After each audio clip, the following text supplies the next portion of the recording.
Écho d'ici, écho d'ailleurs. Jean-Pierre Boris. Bonjour et bienvenue dans cette nouvelle édition d'Écho d'ici, écho d'ailleurs, l'émission qui décrypte les rouages de l'économie mondiale.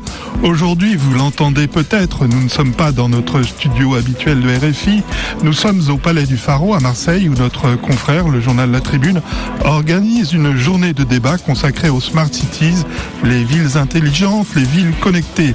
Mais être à Marseille, c'est être sur les rives de la Méditerranée et c'est pourquoi cette émission est consacrée à l'espace économique méditerranéen.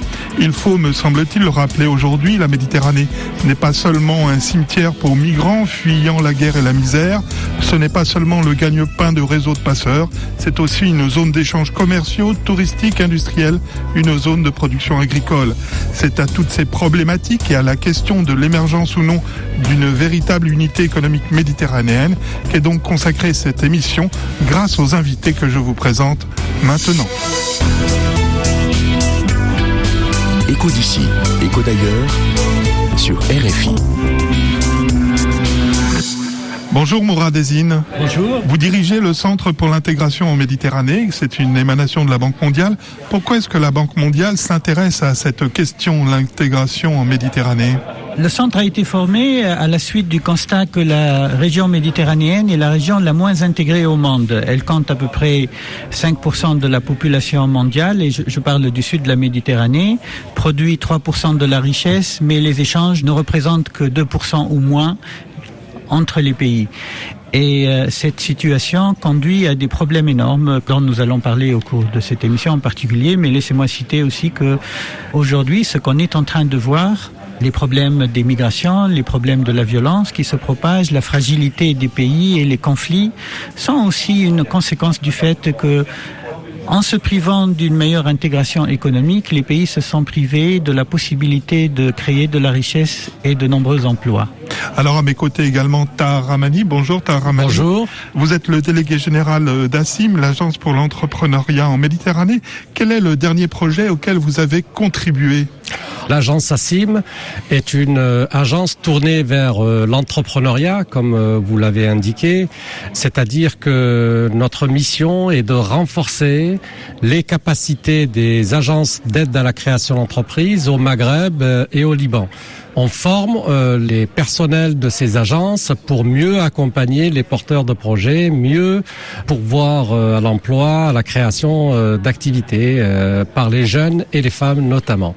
Ça, c'est une première activité. Et nous en avons une seconde qui est d'accompagner les diasporas entreprenantes, c'est-à-dire que les personnes vivant en France, voire en Europe, en Allemagne, en Belgique, Italie, Espagne, à créer leur entreprise dans les pays d'origine. Alors à nos côtés également Pierre Massis, bonjour. Bonjour. Pierre Massis, vous êtes le délégué général de l'Office de coopération économique pour la Méditerranée et l'Orient, l'OCEMO. Votre office se veut l'intermédiaire, ai-je noté sur le site internet, entre les acteurs économiques de la Méditerranée et de l'Orient. À qui vous adressez-vous exactement ? L'OCEMO représente de façon générale la société civile. C'est-à-dire, en fait, l'OCEMO s'applique à porter la parole de la société civile à travers un certain nombre d'actions. Au premier chef, bien évidemment, ce sont des programmes de coopération à destination des pays du sud de la Méditerranée. Je dirais en version un peu emblématique, donc un programme que nous soutenons depuis maintenant 3 ans qui s'appelle le programme Méditerranée Nouvelle Chance et qui permet justement par le biais de la mise à disposition du savoir-faire et de la compétence de l'école de la deuxième chance de Marseille, donc de mettre à disposition de nos partenaires du sud ce savoir-faire de façon à ce que nos partenaires du sud, essentiellement Maroc, Tunisie, Algérie, mais peut-être aussi dans un terme relativement court, l'Égypte et le Liban, puissent développer à leur tour des écoles de la deuxième chance pour favoriser l'employabilité des jeunes actifs. Alors, école de la deuxième chance, est-ce que ça veut dire que vous faites venir des jeunes de ces pays que vous venez de citer ? Non, c'est dans l'autre sens que ça fonctionne. C'est-à-dire qu'en fait, on met en place un système de transfert de savoir-faire de la part de l'école de la deuxième chance de Marseille qui a vraiment développé un savoir-faire et une compétence conséquente au bénéfice, bien évidemment, de nos partenaires au sud de la Méditerranée, que ce soit des entreprises, puisque nous travaillons avec Danone Algérie, par exemple, que ce soit des institutions, institutions, l'université de la Malouba à Tunis, ou que ce soit de grands partenaires institutionnels ou industriels comme l'Office chérifien des phosphates au Maroc. Alors au cours de cette émission, nous accueillerons probablement un quatrième invité, Jean-Louis Reffers, qui est bloqué dans les embouteillages de Marseille. Nous entendrons également les reportages de Leila Berato, la correspondante de RFI à Alger, et d'Abla Jounaidi, ici à Marseille.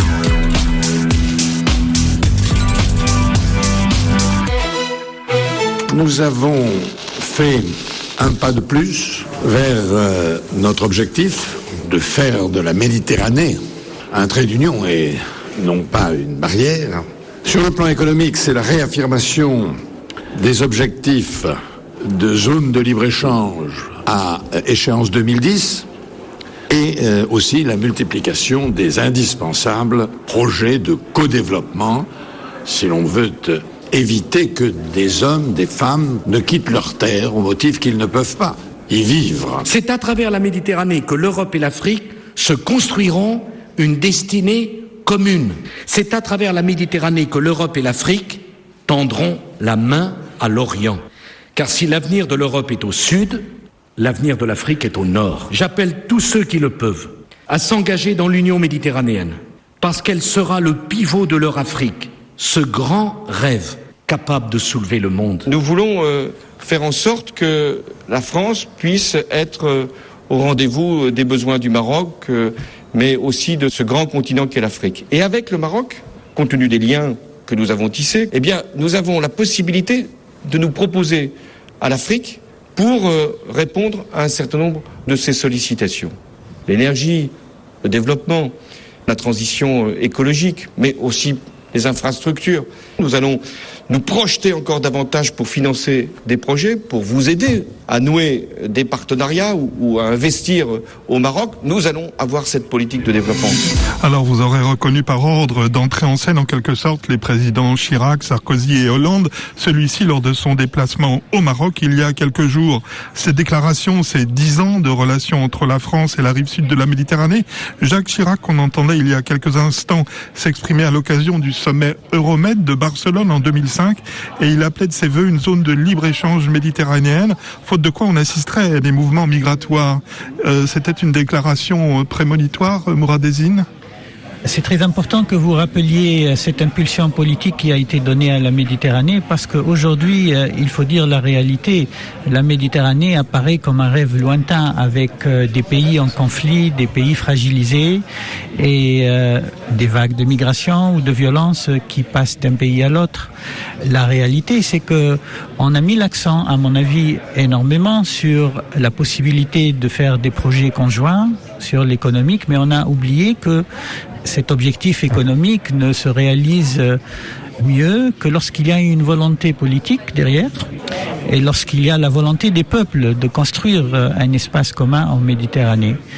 Nous manquons beaucoup de cette volonté économique aujourd'hui. Nous avons beaucoup manqué de l'impulsion qui a été donnée il y a une vingtaine d'années à la Méditerranée. Et les problèmes que nous rencontrons aujourd'hui découlent aussi du fait que nous n'avons pas suffisamment de plateformes de dialogue, nous n'avons pas suffisamment d'échanges qui ne sont pas nécessairement des échanges financiers.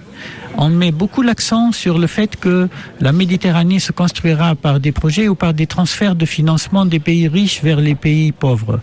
L'analyse de ce qui se passe actuellement questionne cette réalité, parce que la plupart des pays qui sont en conflit aujourd'hui ou en guerre ne sont pas des pays pauvres. Tous les pays au sud de la Méditerranée sont des pays à revenus moyens qui ont fait en moyenne 4 à 5% de croissance avant les années 2010. Donc il ne s'agit pas de plus d'efforts financiers, mais il s'agit d'autre chose. Il s'agit de se connaître, il s'agit d'harmoniser les économies pour qu'elles puissent échanger plus. Il s'agit aussi de mettre en relation non seulement les gouvernants, mais aussi la société civile, comme a précisé Pierre Massis tout à l'heure. Oui. Les régions aussi. Nous sommes dans une région PACA qui est riveraine Provence-Alpes-Côte d'Azur, qui pourrait élaborer des projets de coopération avec des régions de l'autre côté de la Méditerranée. Et ce qui est très important, et je crois on en parlera au cours de cette réunion, c'est le savoir. Il faut transférer également énormément de savoir pour les pays émergents de l'autre côté de la Méditerranée. Ce qui ne se fait pas bien aujourd'hui et ce que le Centre pour l'intégration en Méditerranée essaye de faire à travers la plateforme que nous offrons à tous les pays et à des bailleurs de fonds et des banques de développement comme la Banque mondiale que vous avez citée, mais également la Banque européenne d'investissement, l'Agence française pour le développement et d'autres. Alors pendant que vous parliez, Mourad Ezzine, Jean-Louis Reiffers nous a rejoint. Bonjour Jean-Louis Reiffers. Bonjour. Je précise donc que vous êtes économiste de formation, professeur d'économie, président du conseil scientifique de l'Institut de la Méditerranée. C'est un institut dont l'objectif est de fournir aux autorités régionales françaises, la mairie de Marseille ou le conseil régional par exemple, une expertise en matière d'analyse et de montage de projets sur toute la région euroméditerranéenne. Pierre Massy, je vous voyais tiquer un peu quand on entendait Jacques Chirac à l'instant évoquer son rêve d'intégration régionale, de marché unique en quelque sorte transméditerranéen. Alors, au contraire, moi ce que j'observe, c'est que nos présidents se succèdent et que la question méditerranéenne reste. C'est-à-dire que c'est vraiment une question qui est chevillée au corps de notre nation. Ce qu'il faut retenir, c'est que il y a eu effectivement le processus de Barcelone. La question a été reposée en 2011 à Deauville. Il y a un certain nombre de structures qui se sont mises en place en 95 comme en 2011.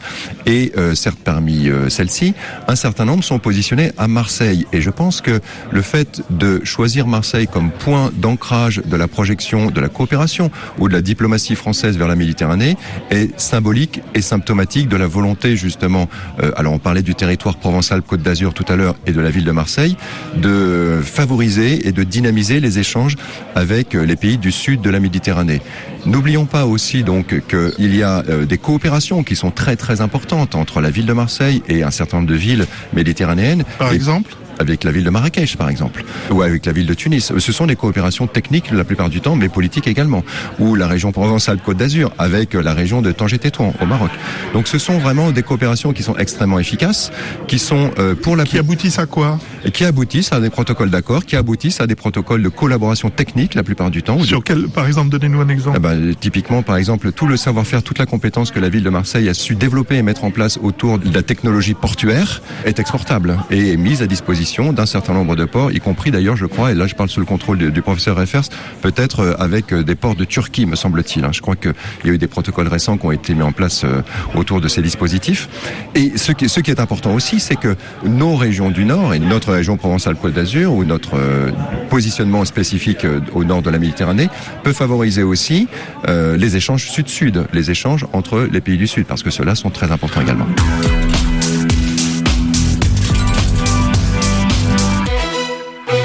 Jean-Louis Reiffers, je voudrais vous poser la question suivante. On parle de la Méditerranée, on a parlé de la Tunisie, de la Turquie, mais l'espace méditerranéen, l'espace économique méditerranéen, quelles sont ses limites ?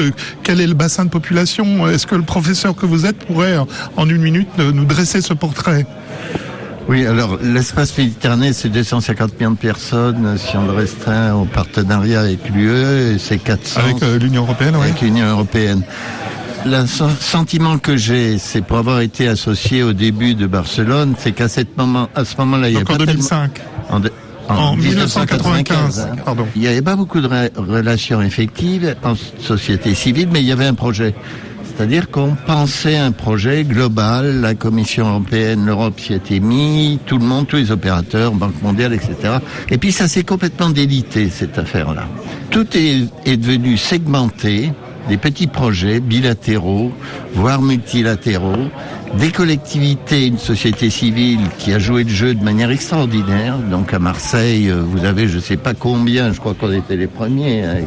Vous posez la question à votre voisin Taharamani. Je crois que j'ai fait le premier rapport en 90. Et puis j'ai vu se multiplier les associations, les opérations, les coopérations décentralisées. Je sais pas, la ville de Marseille, la ville d'Alexandrie, etc. Des tas de choses comme ça. Ça a intéressé tout le monde. Donc la société civile a répondu.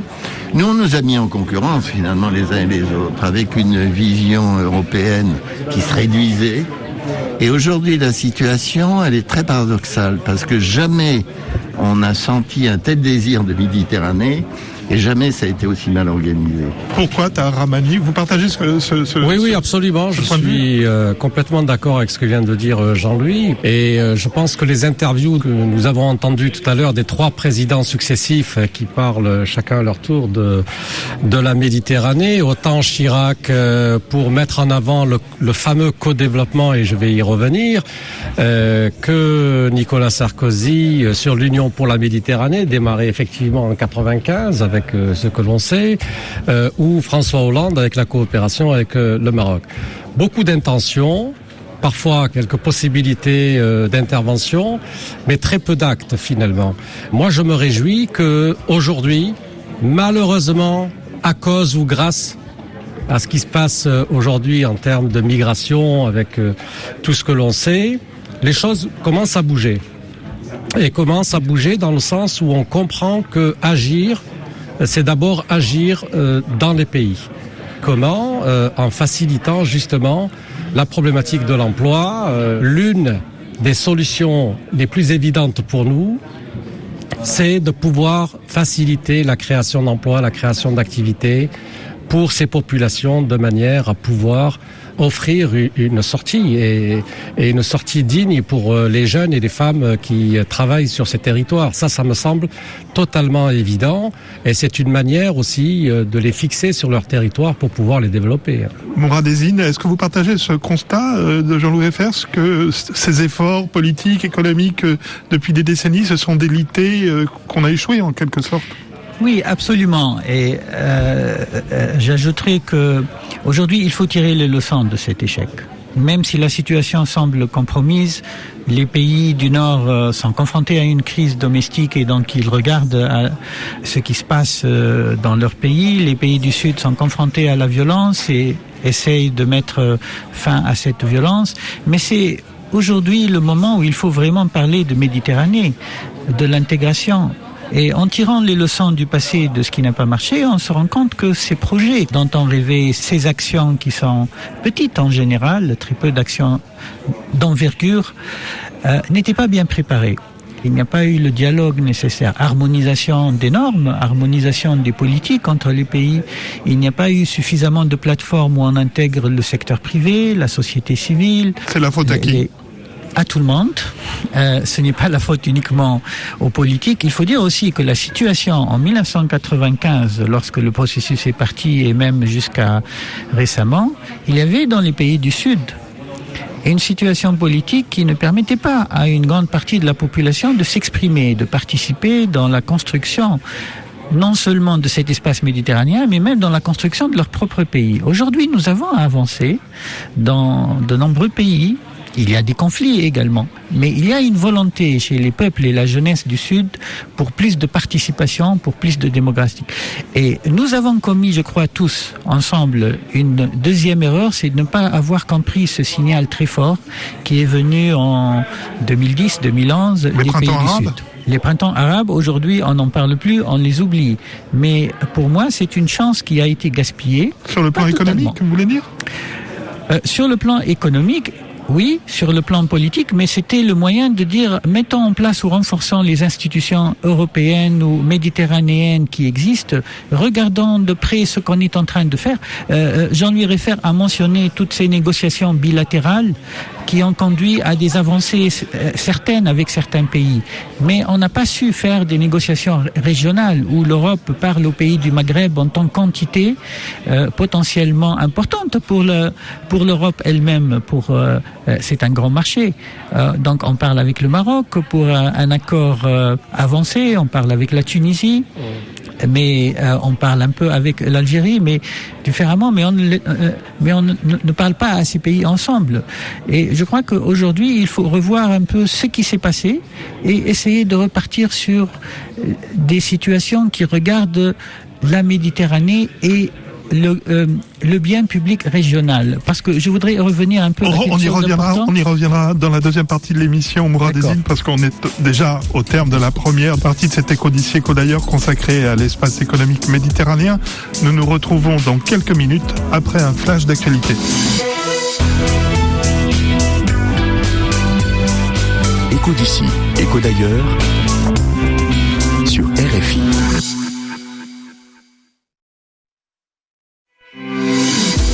Écho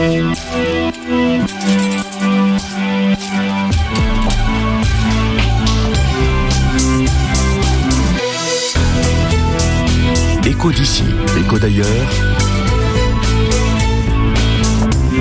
Jean-Pierre Boris. Bonjour et bienvenue dans cette deuxième partie d'Écho d'ici, Écho d'ailleurs, l'émission qui démonte les rouages de l'économie mondiale. Aujourd'hui, nous sommes à Marseille, en marge d'une journée consacrée par le journal La Tribune aux Smart Cities, les villes intelligentes, les villes connectées. L'occasion pour nous de parler de l'économie marseillaise et plus largement de l'espace économique méditerranéen au lendemain des printemps arabes, alors que des flux massifs de réfugiés tentent de passer d'une rive à l'autre de la Méditerranée et que l'Europe a du mal à trouver un rythme de croissance soutenu. Pour débattre, 4 invités autour de cette table. Pierre Massy, délégué général de l'Office de coopération économique pour la Méditerranée et l'Orient, l'OCEMO. Tahar Rahmani, délégué général d'ACIM, l'Agence pour l'entrepreneuriat en Méditerranée. Jean-Louis Reffers, professeur d'économie, président du conseil scientifique de l'Institut de la Méditerranée. Et Mourad Ezzine, qui dirige le Centre pour l'intégration en Méditerranée, toujours elle, une émanation de la Banque mondiale. Alors, nous sommes à Marseille, une ville qui connaît bien des vicissitudes économiques. Le taux de chômage y est de 13%, supérieur à la moyenne nationale. L'un des secteurs qui a le vent en poupe, c'est le tourisme. Et c'est un reportage Écho d'ici, Écho d'ailleurs, signé Abla Jounaïdi du service Écho de RFI. Cette saison, le port autonome de Marseille n'aura pas connu de blocage comme l'été dernier lorsque les grèves des marins de la SNCM avaient entraîné une interruption du trafic des croisières. C'est donc sans problème que l'Allure of the Seas, le géant des mers de la compagnie Royal Caribbean, d'une capacité de plus de 5000 passagers, fait escale au port. De quoi conforter la tendance haussière du trafic depuis 6 ans. Jacques Massoni, directeur général du terminal croisière. Ça, c'est le bateau aujourd'hui qui est le bateau de croisière le plus grand au monde, qui appartient à Royal Caribbean, qui est le 2e armateur mondial. On est l'un des 6 ports qui ont été retenus par Royal Caribbean pour les escales de ce navire. Et aujourd'hui, ça se passe extrêmement bien. L'armateur est content, nous sommes contents, tout le monde est content. La croisière augmente année après année. On a doublé notre trafic passager depuis 2009. Donc on est passé de 600 et quelques mille à plus d'1,3 million. On est positionné 5e port européen. C'est une des plus belles progressions en Méditerranée. Avec 1 500 000 croisiéristes attendus, cette année constitue à nouveau un record. Cela doit beaucoup à ce que l'on a appelé le renouveau de Marseille. Marseille redevenue destination touristique phare après son élection comme capitale européenne de la culture en 2013. Sylvie Allemand, responsable de la communication à l'Office de tourisme de Marseille. Un gros boulot quand même de la part des équipes de tourisme. Ça fait des années que les équipes de promotion prospectent à travers l'Europe et certains pays lointains aussi comme les États-Unis ou certains pays d'Asie. Bien évidemment, la métamorphose de Marseille en 2013 et la nomination de capitale européenne a beaucoup fait pour le rayonnement et l'attractivité de la ville. L'urbanisme, on a vraiment une vraie cohérence architecturale en centre-ville, avec notamment le vieux port de Norman Foster et puis le déplacement vers le nord, vers Euroméditerranée, avec le MUSEM, le musée Regard de Provence, le silo, les terrasses du port. Sur le vieux port, les derniers touristes étrangers de la saison affluent le long des quais. Marie-Lou et Ludo, 2 retraités, sont partis le matin même de Bruxelles. 5 heures de TGV plus tard, ils découvrent Marseille. On a visité la basilique, la cathédrale, et là, on va au Calanques. Oui, c'est ça, les Calanques. Et au château d'If. Non, c'est bien, à part ce vent. D'après les chiffres de l'Office du tourisme, le Mistral est loin d'avoir découragé et 60% des touristes cet été étaient des étrangers. Alors, c'était un reportage d'Abla Jounaïdi à Marseille, ici, tout près. Le tourisme, c'est donc important pour la capitale de la région PACA, Provence-Alpes-Côte d'Azur. Ça l'est aussi pour le Maroc, ça l'était pour la Tunisie avant les problèmes de violence qu'elle a rencontrés à Tunis et à Sousse. Est-ce que l'économie régionale se résume au tourisme? Parce qu'on a souvent cette impression-là, Mourad Ezzine.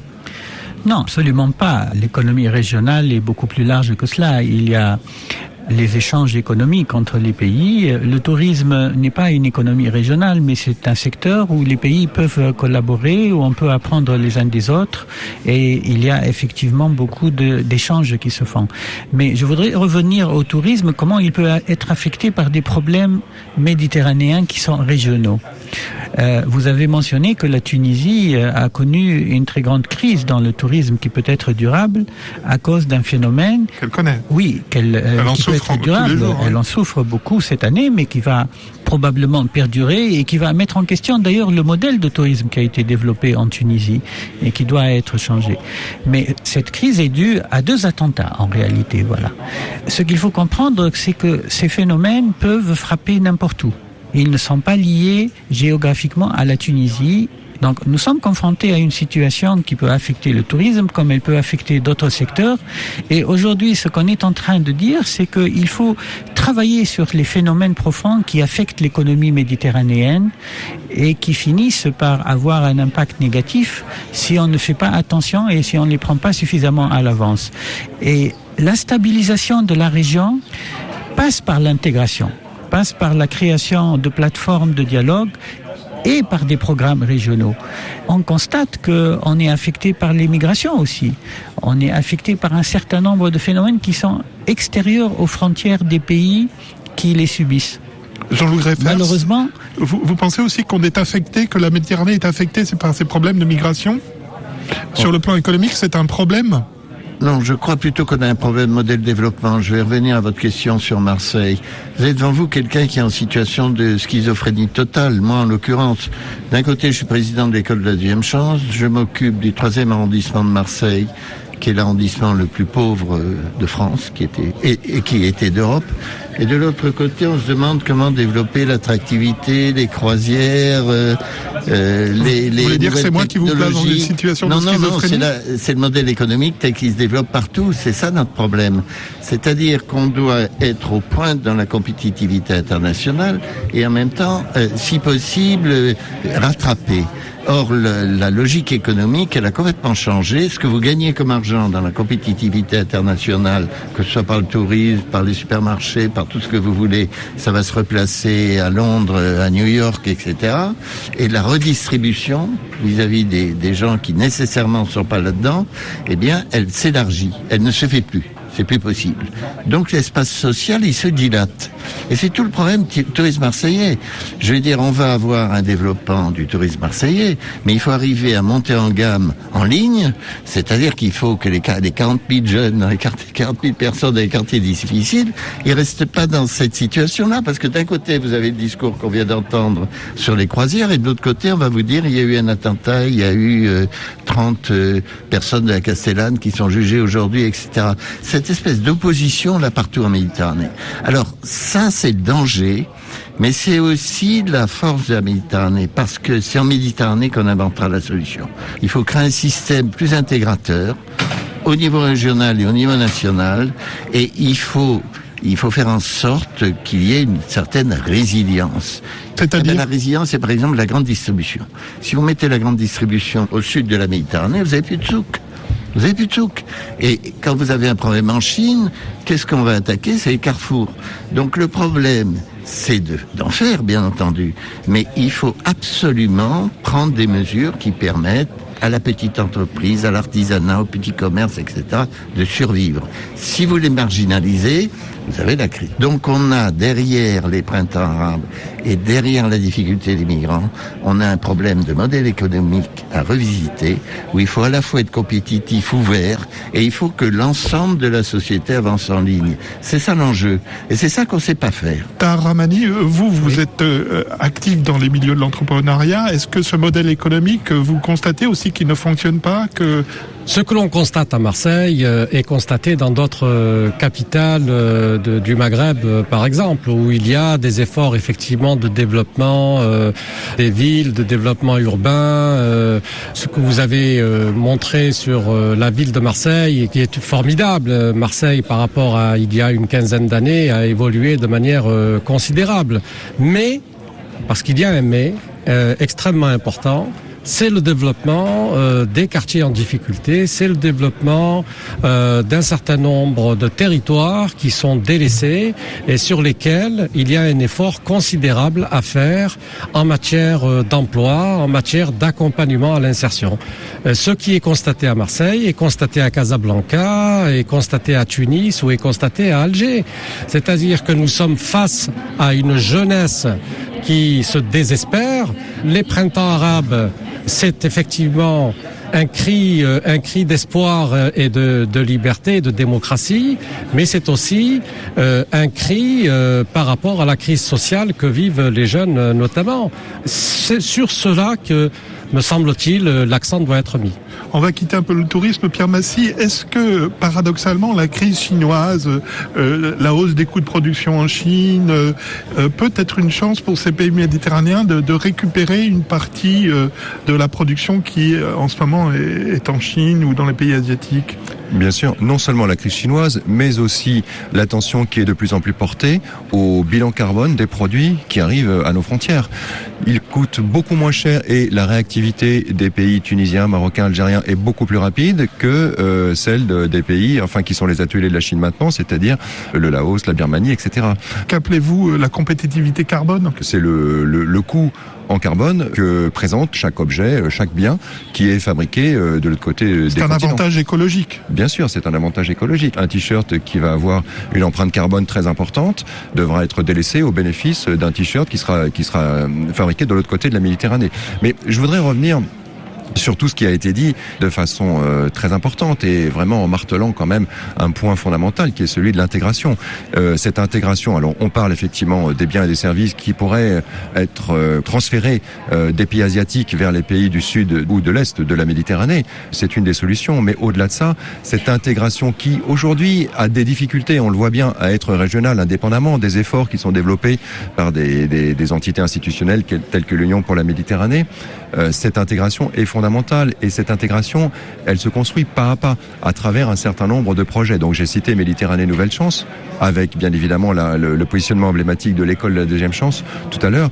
Mais nous tous autour de la table, nous travaillons justement à faire en sorte de promouvoir un certain nombre de programmes de coopération vers les pays du Sud et de l'Orient, en veillant bien à chaque fois à ce que le dialogue Sud-Sud soit maintenu. Et c'est ça qui est fondamental à mon avis.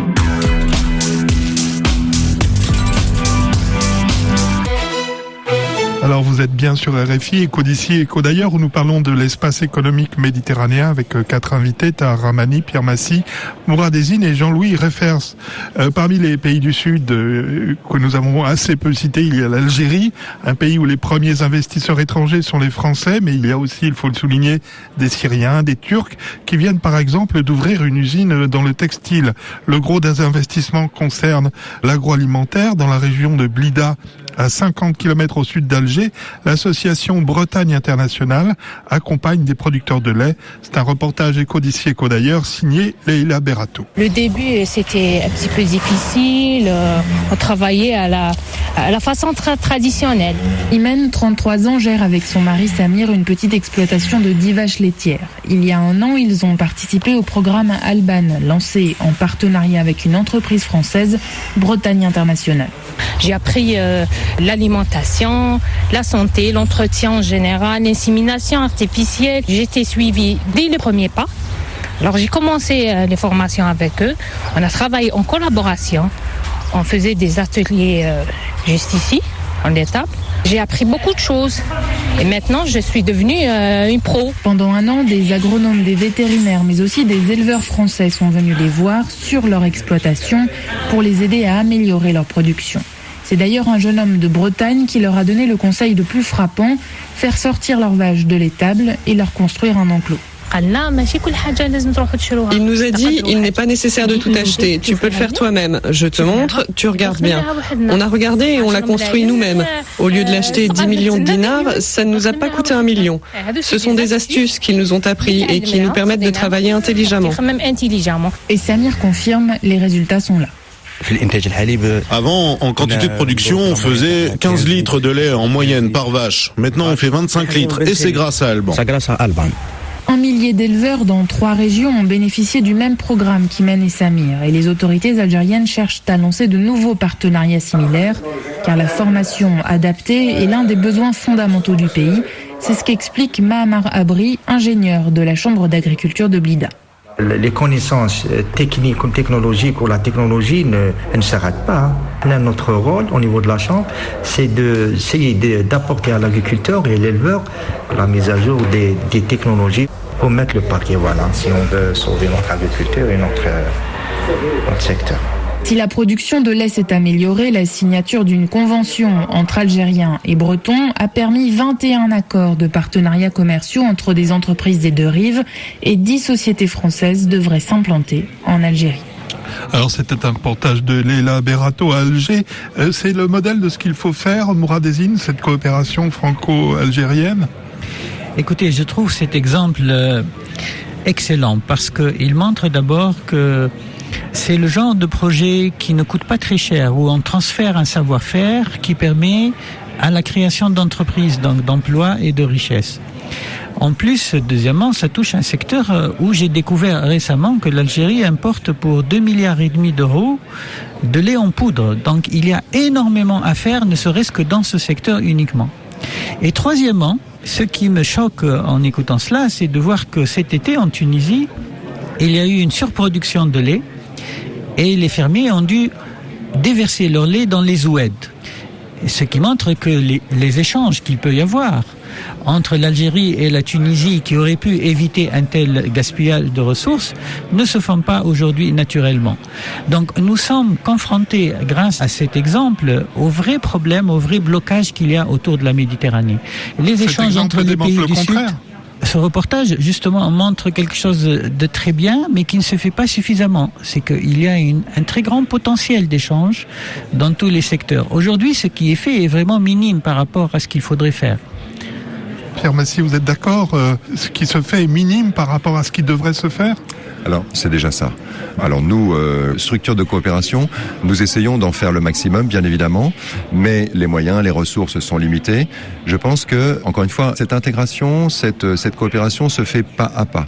Oui, bien sûr, Mourad a raison, on devrait aller beaucoup plus vite et beaucoup plus loin, et beaucoup plus haut, pour reprendre la devise célèbre. Cela dit, ce qu'il faut retenir, ce qui est très important, c'est que nous sommes en face de partenaires qui ont le désir d'apprendre, le désir de mieux connaître pour être autonome sur un processus de production quel qu'il soit. Et c'est ça qui est important. Ce que nous mettons en place justement, ce sont des programmes qui veillent à favoriser l'employabilité, à permettre de reconnaître justement la place des femmes, parce qu'elle est importante aussi, dans les structures méditerranéennes. C'est là où il y a vraiment des progrès à faire. Jean-Louis Reffers, la situation de l'industrie agroalimentaire, de la production agricole dans la région, elle est satisfaisante ? Alors c'est un problème très très clair. En Algérie par exemple, c'est absolument scandaleux du point de vue de l'agroalimentaire. L'Algérie ne l'exporte pas. Elle l'exporte pas pourquoi ? Parce que le marché européen est pas ouvert. Pourquoi le marché européen est pas ouvert ? Parce que l'Algérie est pas au GATT, et pas l'OMC. Pourquoi l'Algérie est pas au GATT ? Parce qu'elle subventionne l'essence et le fuel pour ses consommateurs et ses entreprises. Et c'est la règle numéro 1 de l'OMC. Vous n'avez pas une seule nation pétrolière qui est à l'OMC. Parce que la règle, c'est qu'il faut mettre le prix du pétrole au cours mondial dans son industrie. Alors, l'Algérie est dans une situation extrêmement dangereuse. Heureusement qu'il n'y a pas de dette et qu'il y a des réserves. Mais c'est la cible, en 2 ans, c'est le Venezuela, un baril à $45. Donc, le Premier ministre lui-même dit on doit changer de modèle. Changer de modèle, ça passe par l'agriculture, ça passe par la diversification, ça passe par un certain nombre de raisons qui sont pas en place aujourd'hui. Et par le Sud-Sud, parce que les processus de production sont segmentés, et il faut arriver qu'au niveau maghrébin, au niveau Sud-Sud, chacun fasse quelque chose et on s'entende en échangeant. Voilà le problème de l'Algérie. Alors, dans les gens qui peuvent apporter des solutions, il y a les diasporas, la diaspora algérienne, en particulier celle de Marseille, qui a le regard tourné naturellement vers l'Algérie. Et cette diaspora, c'est un reportage de Abla Jounaïdi, un reportage Éco d'ici, Éco d'ailleurs. Sur la Canebière, au centre de Marseille, Sofiane vient d'ouvrir sa boutique de produits artisanaux Made in Algérie. Mais son pays d'origine, il ne l'a vraiment découvert qu'il y a 5 ans, aux funérailles de ses parents dans les Aurès. chaque année, je vais quand je peux, je leur rends visite. Puis moi-même, j'étais intrigué, je voulais vraiment rentrer dans le pays, de le découvrir. Le seul moyen pour moi aujourd'hui de faire connaître un pays, c'est à travers l'artisanat. Je souhaite de tout cœur que ça va faire découvrir l'Algérie à beaucoup de gens. En tout cas, moi, c'est cette démarche-là que je fais. 10 ans de guerre civile, une politique d'immigration restrictive ont distendu les liens entre les deux rives. Mais désormais, les jeunes franco-algériens regardent vers Alger. Samir Chabna, député des Algériens de France. Beaucoup de jeunes souhaitent s'orienter vers un pays vierge et un pays tout est à refaire. Ces jeunes qui souhaitent partir là-bas me parlent de leurs souhaits, ils me parlent aussi de leur envie de partir en Algérie. Mais c'est vrai qu'il y a une ignorance des lois et en même temps des possibilités d'investissement. Nazim Sini, jeune franco-algérien, vient d'être recruté par la chambre de commerce algérienne, la CACI. L'organisateur du premier salon de l'Algérie est chargé de guider les entrepreneurs face à la multiplicité des acteurs en Algérie et une législation en mutation. L'Algérie vit encore à l'heure de la bureaucratie et des lourdeurs administratives, mais on est accueilli différemment, que ce soit déjà aux douanes, quand on voyage, au niveau des administrations fiscales. Donc je pense qu'aussi de l'autre côté de la Méditerranée, en Algérie, on prend conscience que la diaspora est une force vive et qu'il faut lui faciliter ses démarches parce que avant tout elle apporte une fraîcheur, elle apporte de la valeur ajoutée. Une cinquantaine d'adhésions de sociétés ou de porteurs de projets franco-algériens ont été enregistrés par la CACI dans le commerce mais aussi dans des secteurs jugés porteurs comme le tourisme, les transports ou les services. Reportage de Sini Abla Jounaidi. Ramani, c'est important le rôle des diasporas dans les échanges économiques. Absolument. Il y a effectivement l'investissement étranger qui est extrêmement important pour le développement de ces pays, mais il faut compter aujourd'hui avec les diasporas, des gens extrêmement qualifiés et qu'ils souhaitent pouvoir mettre à la disposition de leur pays d'origine. Est-ce que ces pays d'origine les acceptent ? Je pense qu'il y a de plus en plus une ouverture, mais insuffisant. Je vois par exemple chez nous à l'agence ASIM, nous avons à peu près 200 porteurs de projets aujourd'hui en provenance de France principalement et qui investissent soit en Tunisie, soit au Maroc, soit en Algérie. Le Maroc est aujourd'hui le pays le plus ouvert à sa diaspora. Il a mis en place une politique d'accès à l'investissement productif et de manière intéressante. La Tunisie commence à le faire, mais petitement. Et l'Algérie, un pays puissant, un pays qui a des potentialités énormes et sur lesquelles les diasporas pourraient agir de manière très forte, ça demande à créer un environnement des affaires, un environnement économique qui permette à ces diasporas effectivement de pouvoir investir dans les meilleures conditions. Mais je le redis, c'est quelque chose qui depuis plusieurs années maintenant donne à la fois des idées et fait émerger des projets en direction des pays d'origine. Alors, je rebondis sur une expression que vous avez employée, co-développement. On a l'impression que c'est un mot un peu galvaudé, que ça ne correspond qu'à une volonté politique, mais qu'il n'y a pas de réalité économique derrière cette expression de co-développement. Mourad Ezzine, vous en pensez quoi ? Pour moi, le problème est un problème d'intégration de la zone méditerranéenne dans l'économie mondiale, à travers des chaînes de valeur bien pensées, à travers des relations économiques qui bénéficient des avantages de la région. 3 choses me semblent essentielles aujourd'hui. Et la première, c'est de stabiliser la région parce qu'on ne pourra pas avoir de développement économique dans une situation de guerre et de conflit et de fragilité. La deuxième ? Les changements climatiques, donc le travail sur l'énergie et l'eau, qui sont des sujets très importants pour la Méditerranée, où il y a des possibilités de marché d'ailleurs. Et la troisième, c'est le savoir, c'est l'éducation, la formation, mais pas nécessairement les canaux formels de développement du savoir. Ce que votre reportage a bien montré, c'est que le transfert de savoir peut se faire à travers le secteur privé, la diaspora, dans des schémas de coopération bilatéraux. Pierre Massy, les villes, on a beaucoup parlé de Marseille, mais il y a aussi sur la Méditerranée bien d'autres villes, bien d'autres pays méditerranéens, l'Espagne, l'Italie. Est-ce qu'il y a une coopération entre ces pays et la rive sud ? Alors déjà, il y a des coopérations entre certaines villes du Nord, entre Marseille et Barcelone. Alors on parle souvent de concurrence. Nous travaillons des deux côtés des Pyrénées pour mettre en place une complémentarité entre ces deux cités. Et puis, comme je l'ai dit tout à l'heure, effectivement, il y a un certain nombre d'accords de coopération entre les villes du Nord, enfin entre Marseille notamment, et un certain nombre de villes du Sud de la Méditerranée. Donc, le professeur Reifers a cité tout à l'heure Alexandrie, j'ai parlé de Marrakech, il y en a d'autres. Lesquels, Jean-Louis Reifers ? Il y a Milan maintenant, il y a Naples, il y a Barcelone, il y a Valence, il y a Malte, enfin un peu tout le monde. Mais quand même, il faut quand même noter quelque chose, que la vraie ville méditerranéenne, comme disent certains politiques ici, on est en cohabitation ici. Ça, vous ne trouvez pas ça à Barcelone. Barcelone n'est pas du tout la même structure de population que Marseille, ni Milan. Donc Marseille, quand vous parlez de cohabitation, vous voulez parler de quoi ? Je sais pas, il y a 30 communautés à Marseille, c'est bien connu, avec un taux d'immigrés première, deuxième génération qui est autour de 20%. Et vous n'avez pas du tout ça à Barcelone. Comme je dis toujours, à Barcelone, vous avez des guichets de banque et c'est très pratique pour les hauts fonctionnaires d'être à Barcelone, ils sont très contents, ils vont au New Camp, etc. Mais là où il y a la difficulté, encore une fois, c'est mon métier à l'école de la deuxième chance, c'est évidemment à Marseille. Des inégalités de 6 pour 1 entre les quartiers nord et les quartiers riches, des taux de pauvreté inouïs, des taux de chômage. Est-ce que vous pensez que ça synthétise, ça résume l'espace économique méditerranéen, Marseille, ce que vous décrivez ? Marseille, c'est une... Méditerranée en réduit ? Je dis toujours que les solutions qu'on trouvera à Marseille, ce seront les solutions d'avenir pour les pays méditerranéens et pour toutes les autres grandes villes européennes, parce que quand vous allez à Bruxelles, ça commence à prendre la même allure. Donc il faut être capable d'intégrer dans nos villes, de trouver des dispositifs, de faire participer toutes ces populations.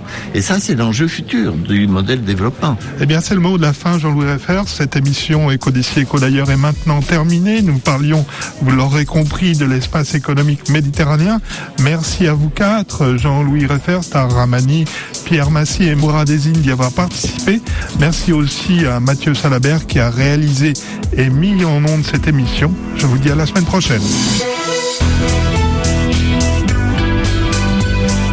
Éco d'ici, Éco d'ailleurs sur RFI.